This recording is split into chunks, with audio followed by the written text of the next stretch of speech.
Hello and welcome to the half scale. Usually I don't really want to do an intro for videos like this and I want to get right into it, but I figured I will explain just a couple things.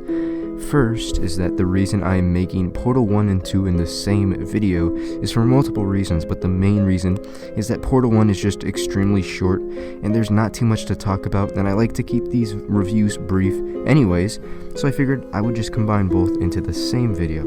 The other reason is I want to make more videos on Portal 2, so I would rather keep things short and limited for now. Also, for anyone who has heard me mention a review for Paper Mario Origami King, just know that it is being worked on and will be coming very soon. I have just been taking my time, and it's a little bit of a longer one and a little bit harder to work on, so anyways, on to the reviews. I always grew up with Nintendo for most of my early childhood.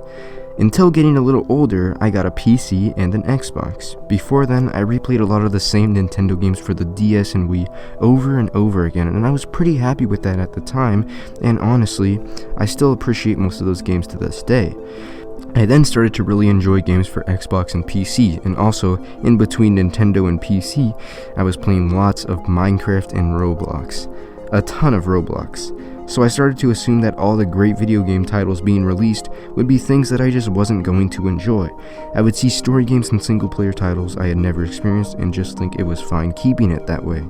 Every game I was playing was getting to be very repetitive, and I ended up playing video games without having fun. I notice a lot of people doing this currently, where they can just play a game repeatedly and not really have any fun. And I was like that. And they probably just haven't found that game that can bring them to that realization. Well, I found that game, and for me,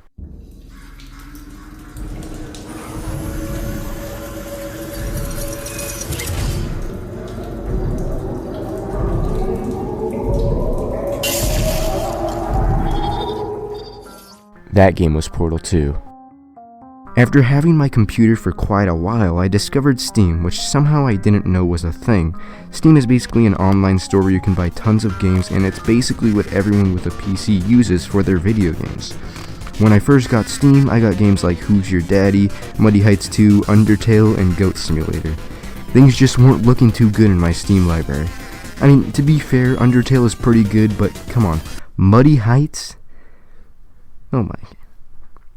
That was the second game I bought on Steam. What was I thinking? I continued to buy games like this. 4 months later, the first actual decent game was added to my Steam library. It only took $160 worth of previous purchases until I finally got something good. Well, guess I gotta add that to the list.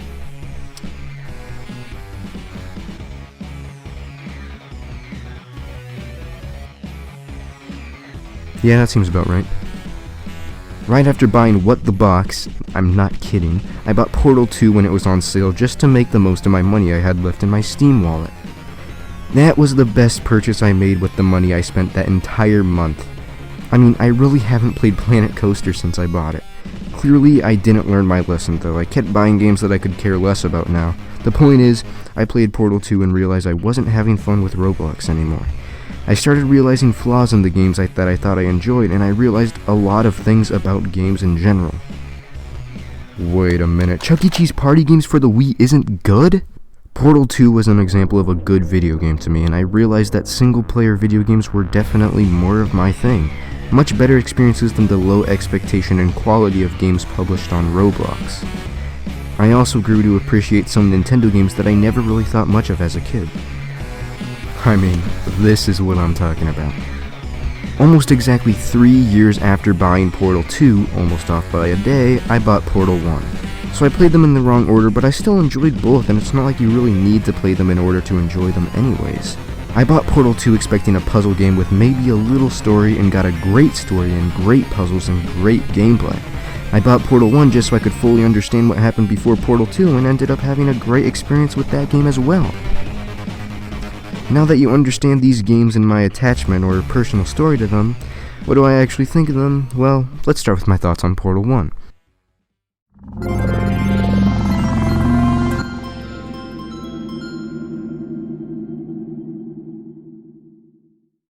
Portal 1 is great. It's no Portal 2, but it's definitely Portal 1. which is mostly a good thing. It establishes some of the story that Portal 2 continues, but also establishes the Portal gun mechanic, the gameplay of Portal, and everything else that makes Portal the masterpiece that it is. Well, looking backwards from Portal 2, this game has quite the weight on its shoulders, and if it didn't do anything well, we would have never gotten Portal 2. And I haven't even started the review of Portal 2 and I'm already giving it praise.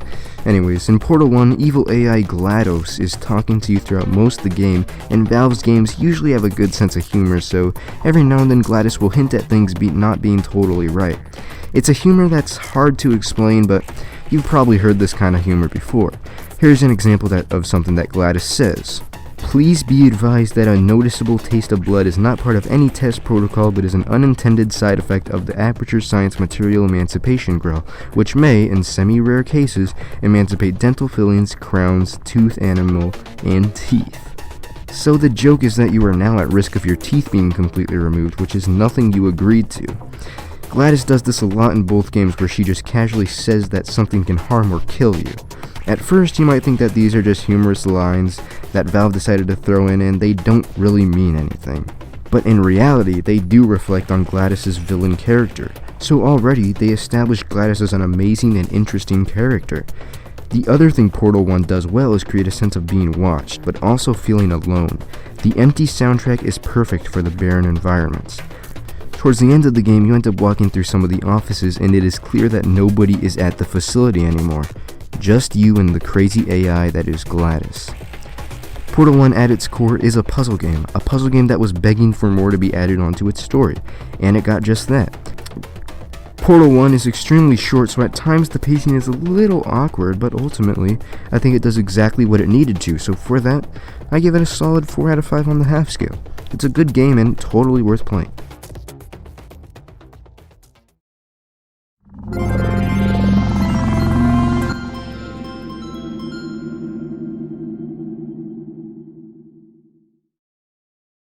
Now, Portal 2. Before I say anything, let me first say that a 4 out of 5 is really high. So think of Portal 1 as like a decent computer. Like maybe it can run GTA 5 at semi-low settings, but can't really run it the best, right? Now think of Portal 2 as a great computer that can run Grand Theft Auto with a graphics enhancement mod. That's the comparison I would use to compare the two games. The point is, Portal 2 is amazing. Even compared to Portal 1. I bought this game with some money I had left over expecting a puzzle game that would take a couple hours at most. Portal 2 is definitely that, but also a whole lot more. While Nintendo was making Wii Play Motion, Valve was hard at work with Portal 2, which started development actually right after the release of Portal 1 in 2007. Portal 2 released in April of 2011. In fact, the 10-year anniversary is very soon, and you better bet I'm going to be playing through this masterpiece again. Portal 2 right off the bat shows you that it is going to be great. The intro is so good that I don't even want to spoil it, and it's literally the first thing that happens in the game. Like, I'm talking before you even can use the portal gun. Portal 2's environments throughout the game are just stunning, even for how old the game is. The graphics have barely aged at all, and it seems the barren, abandoned feel of Aperture Science has never been more intense, as overgrowth and age has taken over the facility after the events of Portal 1. Portal 2 introduces a ton of stuff to the universe of the game, essentially making the massive laboratory of Aperture Science have just as much content as the expansive world and story of the Half-Life games. I mean, they seriously do a great job of just adding new and exciting things to the story. They make GLaDOS's character so much better and even add a new character, Wheatley. It is a fantastic storyline that I will most likely talk about in a later video discussing the interesting things about in specifics, but this video is not for spoilers. In fact, it's honestly just for me to tell you to play Portal 2. It's just a great game. There is also a wonderful co-op mode that has its own little story that very subtly ties into the normal story, and it's also a great journey to play through with a friend. In fact, the gameplay is me and my friend playing the co-op. Anyways, I would consider Portal 2 to be the greatest video game I have ever played, and in my opinion, the greatest video game of all time. I give Portal 2 a 5 out of 5 on the half scale. Actually, I'm making a whole new rating for this game. I give it a Portal 2 out of 5 on the half scale.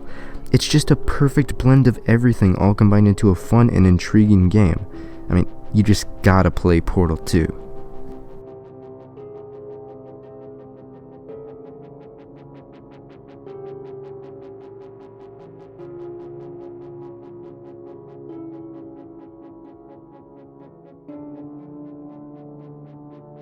That's about it for this half scale. Sorry if things seemed a little off, as it was just a little difficult to provide context of what these games mean to me, while also combining them both into the same review video.